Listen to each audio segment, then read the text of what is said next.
네, 사도행전이란 말은 사도들이 행한 일을 기록한 책이기에 사도들이 행한 일에서 사도행전이라고 합니다. 오늘은 사도행전에 대해서 살펴보겠습니다. 유대 땅에서 시작된 기독교가 어떻게 전 세계로 확산될 수 있었을까요? 오늘날의 교회는 어떻게 시작되었을까요? 또 최초로 복음을 전파한 사람은 누구일까요? 그리고 기독교는 앞으로 또 계속해서 확장될 수 있을까요? 사도행전은 이러한 물음에 대한 기본적인 답을 줍니다. 그래서 기독교 전파를 싫어하는 회교 원리주의자들은 사도행전을 제일 싫어한답니다. 사도행전은 누가복음에서 알아봤듯이 누가복음의 속편으로 AD 30년에서 60년 초대교회 초기 30년 역사를 기록하고 있습니다. 따라서 사도행전은 최초의 교회사인 셈입니다. 사도행전을 이해하는 데 가장 중요한 열쇠는 바로 1장 8절입니다. 같이 한번 읽을까요? 오직 성령이 너희에게 임하시면 너희가 권능을 받고 예루살렘과 온 유대와 사마리아와 땅끝까지 이르러 내 증인이 되리라 하시니라. 아멘. 우리는 사도행전의 내용을 크게 세 가지 측면에서 살펴볼 수 있습니다.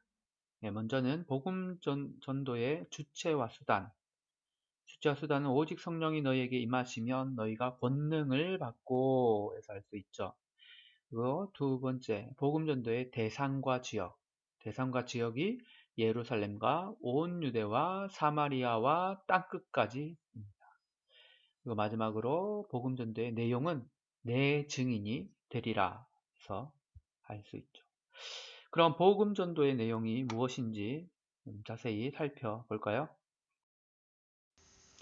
복음 전도는 예수님의 삶과 죽음과 부활을 전하는 것입니다. 삶, 죽음, 부활. 예수님을 한마디로 말하면 그리스도이죠. 그렇습니다.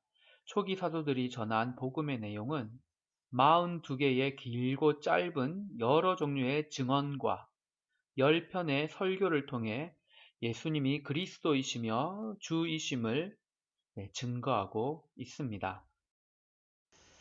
베드로는 설교는 이제 베드로 설교 5편, 그리고 바울 설교 4편, 스데반 설교 1편이 기록되어 있습니다. 베드로 설교, 그리고 바울 설교, 그리고 스데반의 순교 직전의 설교.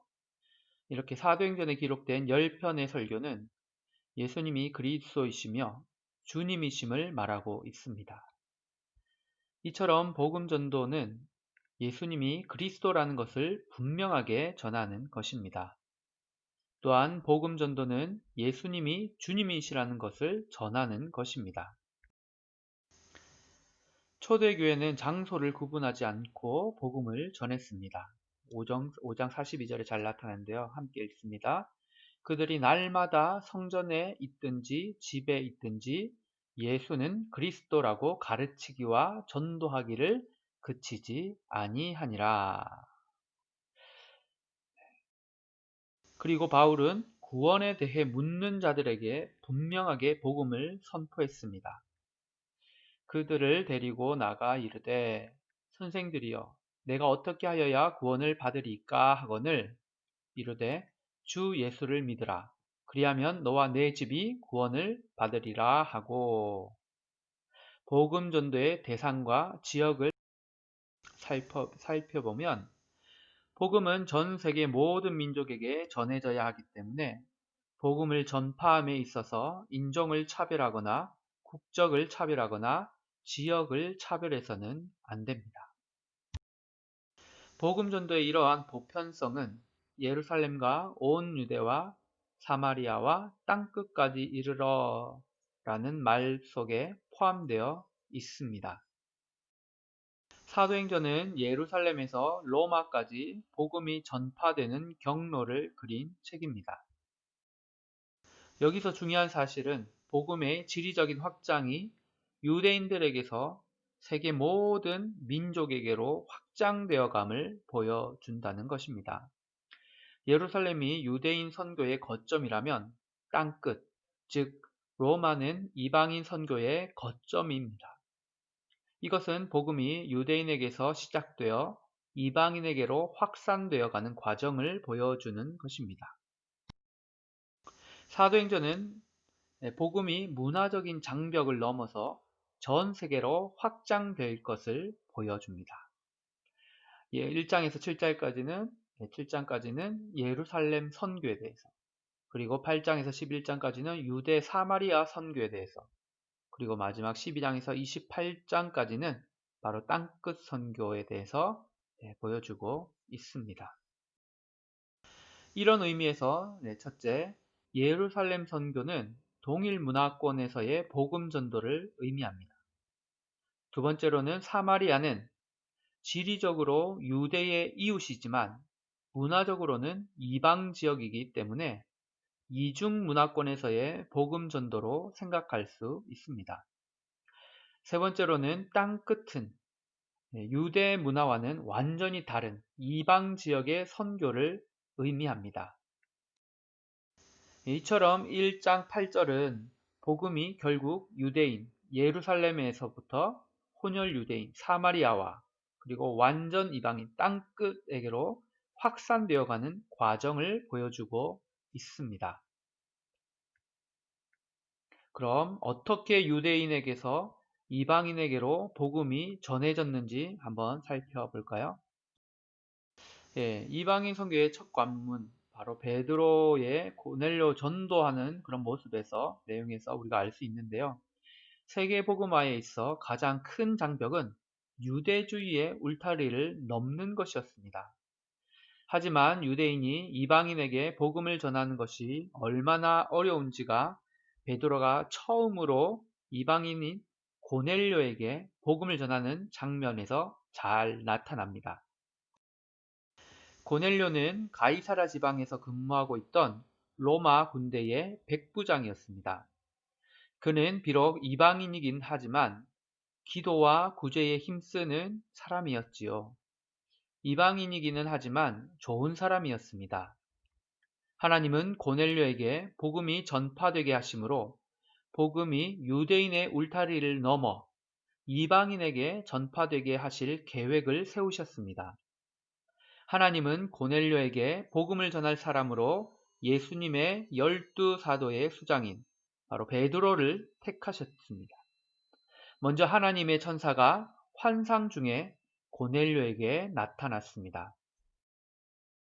그 후에 베드로에게도 나타나셨는데요. 베드로도 기도 중에 환상을 보게 되었습니다.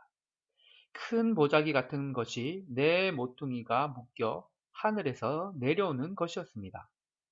그 안에는 4발 달린 짐승들과 땅을 기는 파충류와 날 짐승들이 있었습니다. 그리고 하나님께서 베드로에게 이것들을 잡아먹으라고 하셨습니다. 그러자 베드로가 주님, 도저히 못 먹겠습니다 라고 말했죠. 두 번째로 음성이 들려왔습니다. 하나님이 깨끗하게 하신 것을 속되다고 하지 말라. 이런 일이 3번 반복된 후에 보자기는 하늘로 올라갔습니다. 베드로가 환상의 의미를 곰곰이 생각하고 있을 때 고넬료가 보낸 사람들이 집에 도착했습니다. 그리고 주저하지 말고 이 사람들을 따라가라는 주님의 말씀대로 베드로가 함께 고넬료의 집으로 갔습니다. 베드로는 이방인인 고넬료가 큰 믿음을 가지고 있는 것을 보고 크게 놀랐습니다. 고넬료 가족은 모두 침례를 받았고 베드로는 비로소 하나님의 마음을 알았습니다.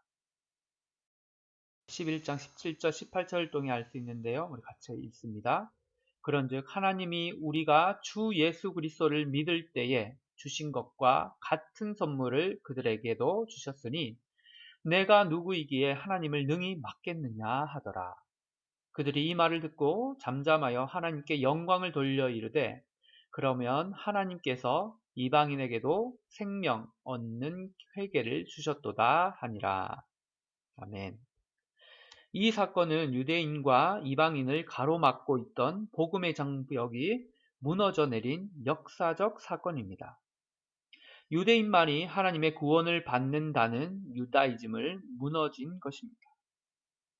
이제 복음은 이방인을 향해 나아가게 되었습니다.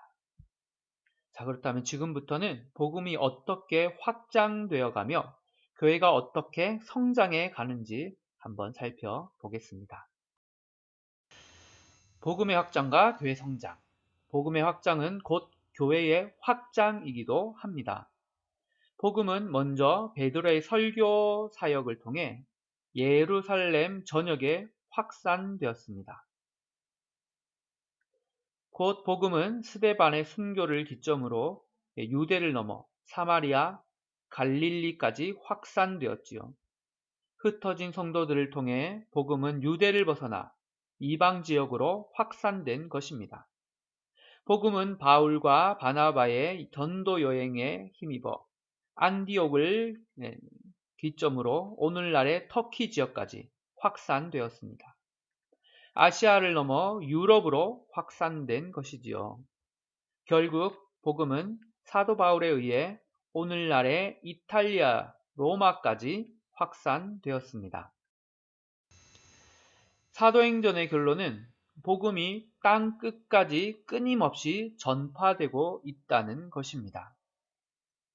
그래서 결국 땅 끝까지 선교가 완성되면 주님이 오실 것입니다. 우리 표에서처럼 로마 제국 선교, 그리고 유럽 선교, 그리고 세계 선교 현재까지 진행되고 있습니다. 이런 면에서 교회의 선교 사역 역사는 곧 사도행전 29장이라고 말하죠. 28장까지 있지만 지금도 현재도 계속해서 29장은 쓰여지고 있는 것입니다. 그럼 복음 전도의 주체와 수단은 무엇일까요? 복음 전도의 주체와 수단. 사도행전의 전반부 1장에서 12장은 주로 베드로가, 그리고 후반부 13장에서 28장은 바울의 선교 활동을 중심으로 기록되었습니다. 그렇다면 초대교회 성도들은 어떤 전도 방법을 사용했을까요? 초대교회 교인들이 전도한 방법은 크게 세 가지로 우리가 살펴볼 수 있습니다. 첫 번째는 표적과 기사를 통한 전도, 그리고 두 번째로는 생활을 통한 전도, 그리고 마지막으로 말을 통한 전도. 이 표적과 기사를 통한 복음 전도부터 한번 하나씩 살펴보겠습니다. 초대교회는 표적과 기사를 통해 복음을 전파했습니다. 교회의 대적자들도 이를 인정하지 않을 수 없었지요. 베드로는 성전 미문에 앉아있던 나면서부터 못 걷게 된 이를 고치고 아나니아와 삽비라의 죽음을 예고했으며 죽은 자 다비다를 살리는가 하면 바울은 나면서부터 걷지 못하게 된 자 루스드라를 일으키며 죽은 유두고를 살리고 바울 자신도 독사에게 물려도 해를 받지 않았습니다. 이런 기적을 행하는 것은 베드로와 바울 사도만이 아니었습니다. 7 집사로 선발되었던 스데반과 빌립의 사역을 통해서도 기적이 나타났습니다. 이러한 표적과 기사의 목적은 무엇이었을까요? 바로 표적과 기사는 복음의 내용이 사실이라는 것을 증명해 주는 것입니다. 사람들은 기적들을 통해 자신들의 믿음을 확고히 할 수 있었습니다. 오늘날 교회는 전도 방법에 관심이 많지만 초대교회의 복음 전도는 인간적인 수단과 방법 이전에 하나님의 강력한 능력을 동반한 전도였음을 알 수 있습니다. 우리 주위에서는 좀처럼 찾아보기 힘들죠. 하지만 선교 현장에 가면 이런 놀라운 표적과 기사들을 통해서 지금도 하나님은 복음을 증거할 수 있게 하십니다. 다음으로 생활복음 전도입니다. 우리는 복음 전도하면 흔히 말로만 전도를 하는 것으로 생각하기 쉬운데요. 사실 전도는 우리의 행동으로, 삶으로 하는 것입니다. 성도들이 서로 사랑하며 화목하며 어려운 이웃들의 필요를 채워주는 삶을 살면 그 자체가 곧 전도입니다. 초대교회 성도들의 전도가 영향력이 있었던 것은 성도들이 서로 사랑하며 이웃을 돌봤기 때문입니다. 초대교회는 아예 교회 안에 자선을 담당하는 집사들이 있었습니다. 나눔은 한 지역 교회만이 아니라 다른 지역에 있는 어려운 교회를 돕는 모습도 발견할 수 있는데요. 초대교회의 선행은 불신자들의 삶에 큰 영향을 미쳤고 복음 전도의 중요한 방편이 되었습니다. 2장 47절 말씀 함께 읽습니다. 하나님을 찬미하며 또 온 백성에게 칭송을 받으니 주께서 구원받는 사람을 날마다 더하게 하시니라. 아멘. 우리의 삶을 통해서 하나님을 찬미하게 되고 또 백성들은 믿는 사람들을 칭송을 했죠. 그래서 구원받는 사람이 날마다 더했다고 기록되어 있습니다. 자, 이제 직접 복음을 전도하는 것에 대해서 한번 살펴보겠습니다. 말을 통한 전도. 초대교회 성도들이 표적과 기사를 행한 것, 그리고 선행의 삶을 산 것이 복음 전도의 방편이기도 했지만 가장 중요한 복음 전도의 방법은 바로 우리의 입술로, 말로 복음의 내용을 전달해 주는 것입니다. 사도들은 줄기차게 복음을 전했습니다. 복음 전도는 단순히 예수님에 대한 지식만을 전하는 것이 아니라 회개하도록 돕는 것입니다. 회개라는 것은 하나님께로 돌이킨다는 뜻이죠. 사도들은 예수님을 전한 후에 회개와 믿음의 반응을 말로써 촉구했습니다. 말로 복음을 전하는 것은 전도에 있어서 제일 중요합니다. 설교를 듣고 회심한 사람들의 특징은 바로 자신의 죄를 고백하며 하나님 앞으로 나아갔다는 것입니다. 자신의 죄를 자백하지 않고서는 진정한 회개가 있을 수 없음을 기억해야 합니다. 또한 우리가 알아야 할 것 중에서 제일 중요한 것은 바로 선교는 하나님이 하시는 일이란 사실입니다. 선교는 사람의 일이 아니라 성부 하나님, 성자 예수님, 성령 하나님, 즉 삼위 하나님이 하시는 공동 사역입니다. 특히 선교는 성령의 사역이지요. 오순절에 제자들이 다른 방언으로 복음을 전한 것도 성령님의 역사였으며 빌립이 이디오피아 내시에게 복음을 전한 것도 성령님이 주도한 것이며 기독교 최대의 박해자였던 사울이 부활하신 예수님을 만난 후 아나니아에게 안수받고 힘있게 복음을 전하게 된 것도 성령님의 역사였습니다. 베드로를 통해 이방인 고넬료에게 복음을 전하게 하신 분도 바로 성령님이십니다. 안디옥 교회의 교사로 섬기던 바울과 바나바를 최초의 세계 선교사로 파송하신 분도 성령님이십니다. 바울이 로마에서 복음을 전하도록 인도하신 분도 성령님이십니다. 아시아를 복음 전도 지역으로 계획하고 있던 바울에게 유럽으로 복음을 전하러 보내신 분도 성령님이시죠. 이처럼 복음 전도의 주체는 바로 하나님이십니다. 결국 사도행전은 성령 행전이자 부활하신 예수님의 행전이며 곧 하나님의 행전입니다. 복음이 전파되면 복음을 받아들이는 사람들과 복음을 받아들이지 않는 사람으로 구별되는 것을 알 수 있습니다. 그래서 복음을 전하는 사람들은 수시로 감옥에 갇히고 때로는 매를 맞기도 했습니다. 베드로와 바울은 수시로 감옥에 갇혔고 스데반과 야고보는 순교를 당하기까지 했습니다. 그러나 그 어떤 핍박과 환난도 복음 전도를 막지 못합니다. 사도행전의 마지막은 바울이 로마의 감옥에 갇혀 있으면서도 힘있게 복음이 전파되는 것으로 결론을 맺고 있습니다. 함께 읽을까요? 바울이 온 이태를 자기 셋집에 머물면서 자기에게 오는 사람을 다 영접하고 하나님의 나라를 전파하며 주 예수 그리스도에 관한 모든 것을 담대하게 거침없이 가르치더라. 아멘. 사도행전은 끝나지 않았습니다. 주님이 오실 그날까지 복음은 만민에게 전파될 것입니다. 주님 오실 그날까지 쉬지 않고 복음을 증거한 사도 바울처럼 초대교회 성도들처럼 우리 또한 주님 오실 그날까지 이 생명의 복된 소식을 전해야 할 것입니다.